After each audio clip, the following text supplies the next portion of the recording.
Assalamualaikum Bu Gisa. Waalaikumsalam Mbak Erna. Alhamdulillah, selamat pagi Bu. Apa kabar Ibu sekeluarga di rumah? Alhamdulillah sehat. Alhamdulillah. Saya dari guru penggerak Bu, angkatan 7 Kabupaten Cilacap. Di sini izin belajar dan izin mewawancarai Ibu terkait dengan pengambilan keputusan berdasarkan nilai-nilai kebajikan. Mohon izin saya ikut menuntut ilmu kepada Ibu ya Bu. Jadi dari awal Ibu menjabat sebagai kepala sekolah sampai saat ini, bisa diceritakan secara singkatnya Bu? Awal saya menjadi kepala sekolah adalah dari guru berprestasi. 2 kali menjadi guru berprestasi dan alhamdulillah diajukan kepala sekolah, calon kepala sekolah oleh kepala sekolah, dan alhamdulillah tes saya lolos dari 29 calon kepala sekolah. Alhamdulillah lolos nomor 1, dan sampai di kabupaten juga saya tetap lolos, sehingga tidak ada unsur wangi uang lagi ya? Ataupun istilahnya itu keluarga kayak gitu, enggak ada. Jadi murni dari hasil prestasi. Jadi dari berjalan atau berawal dari guru penggerak guru berprestasi 2 kali ya Bu. Yeah. Kemudian ikut tes dari 29 dan berhasil. Yeah. Itu tahun berapa Bu? Itu tahun 2009. Tahun 2009 berarti. Jadi 2008 dan 2009 sebagai guru berprestasi, kemudian 2010 diangkat sebagai kepala sekolah. Dari 2010 diangkat sebagai kepala sekolah. Sekarang tahun 2023, berarti sudah 13 tahun ya Bu. Dan bisa dikatakan sebagai kepala sekolah senior Bu. Alhamdulillah begitu. Saya menikmati sampai periode keempat. Masya Allah, sampai periode keempat, luar biasa. Nah, terus pasti selama 13 tahun ya Bu, banyak sekali kasus-kasus yang telah Ibu selesaikan. Nah, bagaimana sih cara Ibu mengidentifikasi kasus-kasus yang Ibu hadapi selama menjadi kepala sekolah? Baik. Kasus itu ada kasus pribadi, ada kasus sosial, ada kasus kelompok, contohnya masyarakat, kemudian organisasi dan lain-lain. Karena selain jadi guru, selain jadi kepala sekolah kan kita juga berorganisasi. Tentu saja permasalahan itu banyak ya. Permasalahan pribadi mungkin dari anak pribadi, dari guru pribadi, kemudian kasus sosial mungkin dengan kelompok masyarakat atau kelas atau yang lainnya, termasuk juga masyarakat di sekitar sekolah kayak gitu, termasuk juga organisasi. Jadi itu diidentifikasikan semacam itu dalam kasus. Nah, tentu saja penanganan dari kasus itu juga berbeda kayak gitu. Ya, jadi dari banyak kasus itu Ibu mengidentifikasinya digolongkan menjadi pribadi, sosial, masyarakat seperti itu ya Bu, dan penyelesaiannya juga berbeda. Kemudian dari kasus-kasus yang ada Bu, pasti ada 2 kepentingan yang sama-sama benar, yang sama-sama memiliki nilai-nilai kebajikan. Lalu bagaimana Ibu mengambil keputusan, terutama di sekolah Bu? Iya, baik. Dalam hal pengambilan keputusan kita melalui proses, yaitu dengan penelusuran, dengan pertanyaan, kemudian juga saksi-saksi yang harus ditanya. Kemudian setelah bertanya, kita sebagai data seperti apa kasusnya yang sebenarnya, baru kita mengambil keputusan. Dalam pengambilan keputusan tentunya kita tidak membela satu sama lain pihak, tapi justru kita harus berdiri di tengah. sehingga tidak merugikan mereka. Dan pengambilan keputusan itu secara tidak memberatkan dan fair kayak gitu. Sehingga si penerima keputusan itu tidak merasa dizolimi.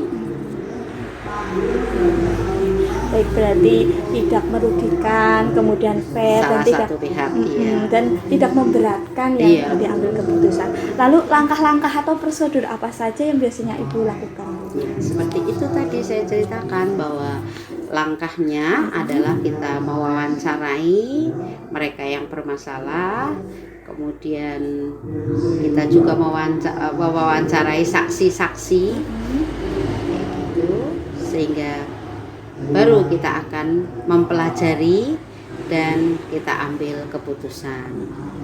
Dan dalam pengambilan keputusan itu ya seperti tadi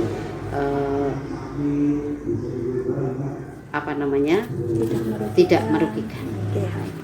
Pertama mewawancarai, terus kemudian mengumpulkan saksi-saksi atau bukti-bukti, Ibu, lalu dipelajari dan diambil keputusan. Baik. Selama ini apa sih yang menurut Ibu dianggap efektif, Bu, dalam pengambilan keputusan? Hal-hal yang dianggap efektif. Hal yang dianggap efektif dalam pengambilan keputusan adalah yang pertama penelusuran kasus, ya.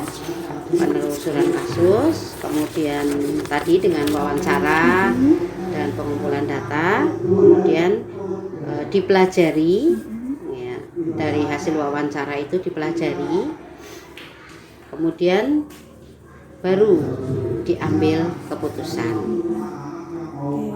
Ditelusuri, dikumpulkan, dipelajari, lalu diambil keputusan. Nah, pasti tidak serta-merta lurus nih, Bu, dan tenceng gitu. Pasti ada tantangan, Bu. Bisa diceritakan apa saja tantangan yang sudah pernah Ibu hadapi dalam pengambilan keputusan itu, Bu? Itu jelas pasti dalam pengambilan keputusan itu pasti ada tantangan. Yang jelas ada pro dan kontra. Sehingga ini perlu dijelaskan secara logika dengan alasan-alasan yang jelas. Berarti ada pro kontra ya, Bu. Harus dijelaskan sejelas-jelasnya dan selugas-lugasnya, ya, Bu. Sampai mereka bisa menerima keputusan itu secara bersama-sama dan tidak merasa ada yang dirugikan. Sehingga mereka saling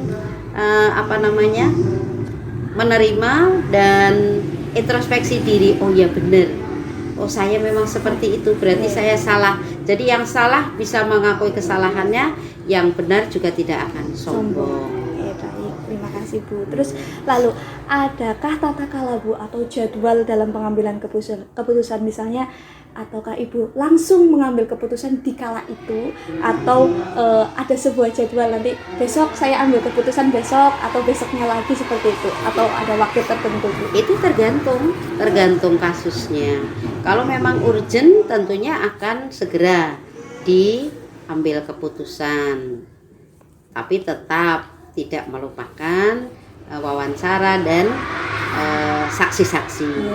Tapi bisa juga lama karena mungkin perlu dilakukan wawancara dengan banyak atau pihak sehingga mendapatkan data yang akurat sehingga dapat mengambil keputusan dengan baik, tidak tidak memberatkan mereka yang punya masalah.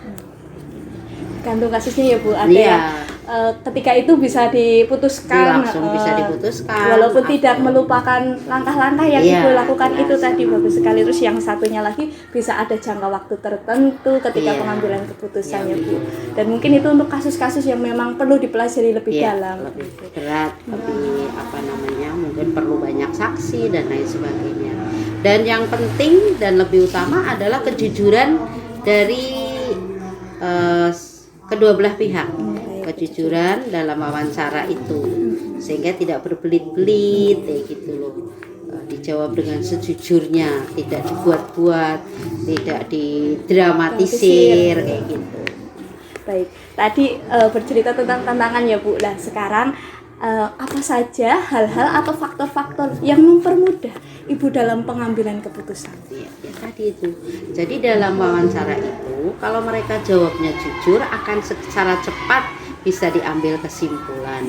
Apalagi setelah dijelaskan dengan pengertian-pengertian bahwa kamu itu seperti ini, kamu yang salah, dan lain sebagainya. Tapi mereka tidak emosi, tidak marah. Nah ini yang membuat faktor yang mempermudah. Manakala si pembuat kasus itu emosi berat, maka ini akan menjadi kendala dalam pengambilan keputusan, karena pengambilan keputusan itu kan harus dapat diterima oleh kedua belah pihak. Emosi bisa menjadi penghambat berarti. Iya, betul. Terus untuk yang terakhir kalinya nih Bu, dari apa yang sudah Ibu ceritakan kepada saya, pembelajaran apa saja yang bisa diambil selama ini Bu, selama Ibu dalam hal Ibu mengambil keputusan? Pelajaran yang pertama tadi, bahwa dalam setiap permasalahan pasti ada jalan keluarnya, dan dari permasalahan itu akan menjadi pembelajaran yang sangat berharga. Sehingga apabila dalam pengambilan keputusan itu tidak memberatkan dan tidak membela dari salah satu pihak, dan keputusan itu akan diambil dengan lapang dada, maka hal ini akan menjadi pelajaran tentunya, apalagi tanpa emosi. Sekalipun emosi itu tentunya juga harus diredakan. Bagaimana cara meredakan emosi agar mereka bisa menerima keputusan, sehingga mereka tidak merasa dizolimi, tidak merasa diberatkan kayak gitu. Berarti bisa saya simpulkan setiap masalah pasti ya Bu, pasti ada penyelesaian selagi mereka mau. Terus selalu ada pembelajaran dari setiap masalah. Terus jika ketika menghadapi masalah itu kita harus bisa meredakan emosi seperti itu ya. Itu emosi yang harus pertama dijaga. Jadi apabila dalam penyelesaian masalah itu dengan emosi, maka ini akan sulit dan akan memperlambat atau menghambat gitu. Tapi dengan tanpa emosi, dengan logika dan menyadari bisa introspeksi diri, maka akan mempercepat dalam penyelesaian masalah. Biasanya kan orang gengsi mengakui kesalahan sendiri. Iya, gengsi yang menghambat itu adalah gengsi untuk mengakui kesalahan. Padahal mengakui kesalahan itu bukan hal yang jelek, bukan hal yang buruk. Tapi mereka kadang karena gengsi itu, maka mereka akan menjadi seperti itu. Terima kasih Bu, sangat banyak pelajaran hari ini tentang pengambilan keputusan. Semoga dengan ilmu yang sudah Ibu tularkan kepada saya akan menjadi bekal baik khususnya di pendidikan guru penggerak ini dan umumnya di kehidupan saya mendatang. Terima kasih untuk ilmunya Bu, mohon izin, terima kasih, saya pamit. Wassalamualaikum warahmatullahi wabarakatuh. Assalamualaikum Bu Tursia. Waalaikumsalam warahmatullahi wabarakatuh, Bu Erna. Ya, apa kabar hari ini Bu? Alhamdulillah saya sehat. Bagaimana Bu Erna? Alhamdulillah luar biasa sekali Bu Tursia. Oke. Mohon izin Bu Tursia, hari ini saya ingin belajar banyak kepada Ibu terkait dengan pengambilan keputusan yang berdasarkan nilai-nilai kebaikan Bu. Apakah saya diperbolehkan untuk mohon ilmunya Bu? Oke, terima kasih Bu. Jadi bisa diceritakan Bu, sejak Bu Tursiah awal menjabat menjadi kepala sekolah sampai dengan sekarang, itu sudah berlalu atau berapa waktu Bu? Saya diangkat menjadi kepala sekolah itu per Mei 2015. sehingga sampai sekarang sekitar 8 tahun. Baik Bu, berarti sudah 8 tahun ya Bu? 8 Sudah, bukan waktu yang kemarin ya, luar. Baik Bu, berarti sudah cukup lama ya Bu Tursi ya menjadi kepala sekolah dan bisa dikatakan sebagai kepala sekolah senior ya Bu. Nah dari selama 8 tahun ini pastinya tidak baik-baik saja ya Bu jalannya. Dan banyak sekali menemui kasus-kasus baik yang berkaitan dengan dilema etika maupun dengan bujukan moral. Nah, di sini bagaimana sih Ibu bisa mengidentifikasi kasus-kasus yang berkaitan dengan dilema etika maupun bujukan moral, Bu? Kalau selama ini yang saya lakukan dengan kasus-kasus tersebut, yang pertama saya lakukan adalah mengidentifikasi terlebih dahulu. Setelah itu, kemudian saya mencari kebenarannya, benar-benar terjadi atau tidak, begitu Bu. Berarti dengan cara mengidentifikasi dan mencari kebenarannya terlebih dahulu ya Bu. Ya, luar biasa sekali Bu Triviani. Dalam menghadapi kasus-kasus tersebut tadi ya Bu. Nah selama ini kasus-kasus di mana ada dua kepentingan yang sama-sama benar dan sama-sama mengandung nilai kebajikan. Bagaimana sih Bu Tursia menjalankan pengambilan keputusan di sekolah dengan Bu?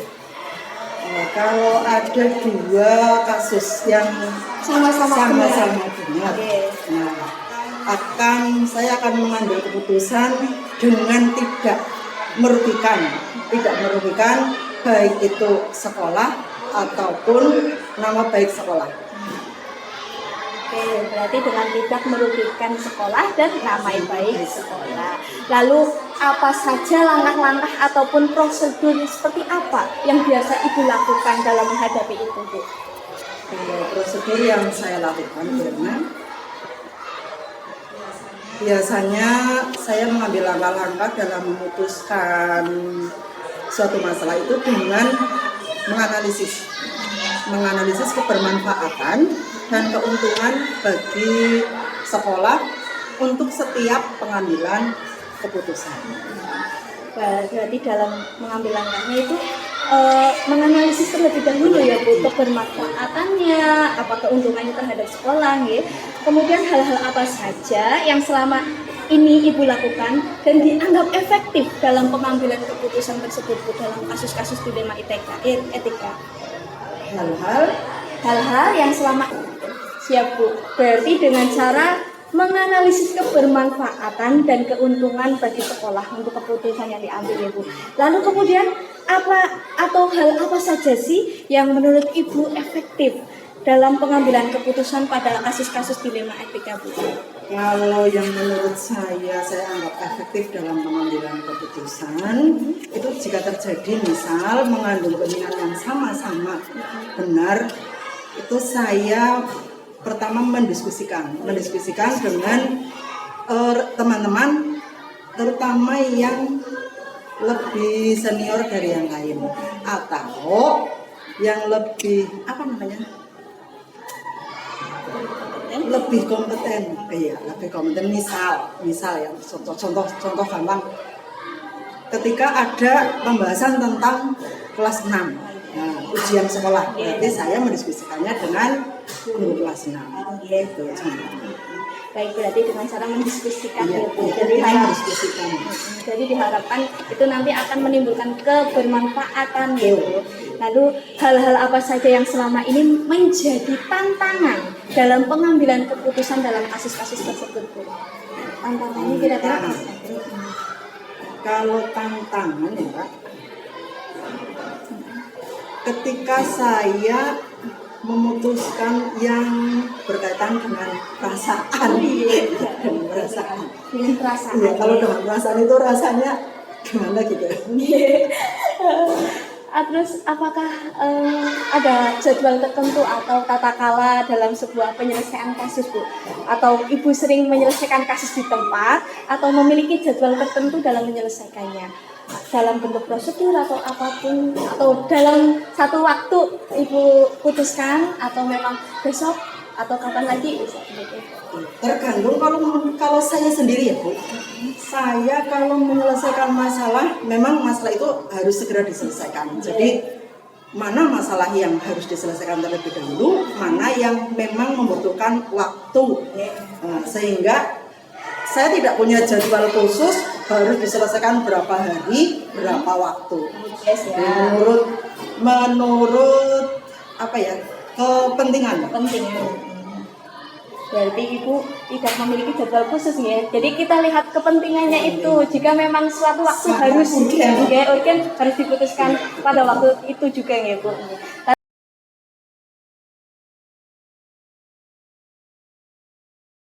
Satu, mengutamakan diskusi. Saya mengutamakan diskusi.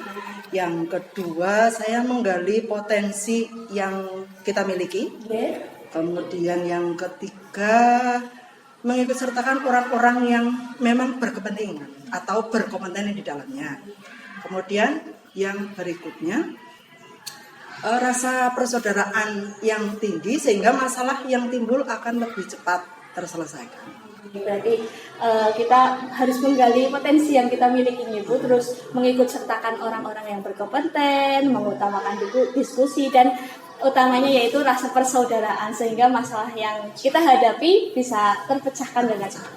Baik, yang terakhir Bu, dari semua yang Ibu sampaikan, pelajaran apa yang bisa Ibu petik atau bisa Ibu ambil dari pengalaman pengambilan keputusan tersebut Bu? Pelajaran yang saya bisa ambil dari pengambilan keputusan, yang pertama, saya mengambil keputusan dengan tidak merugikan pihak sekolah maupun nama baik sekolah. Kemudian yang kedua, saya akan mendiskusikan lebih dahulu dengan orang yang saya anggap cakap dan memiliki kompetensi dalam bidang tersebut. Kemudian pembelajaran yang ketiga, saya dalam pengambilan keputusan itu maksudnya saya dapat, jangan sampai saya mengambil keputusan saya yang disalahkan. Jangan sampai saya kelihatan diposisikan salah. Makanya menurut saya yang efektif itu dengan cara berdiskusi, sehingga apapun keputusan yang ada itu sudah merupakan keputusan bersama. Jadi pada intinya semua itu berdasarkan musyawarah mufakat ya Bu. Iya betul. Seperti sebagai penerapan sila keempat seperti itu.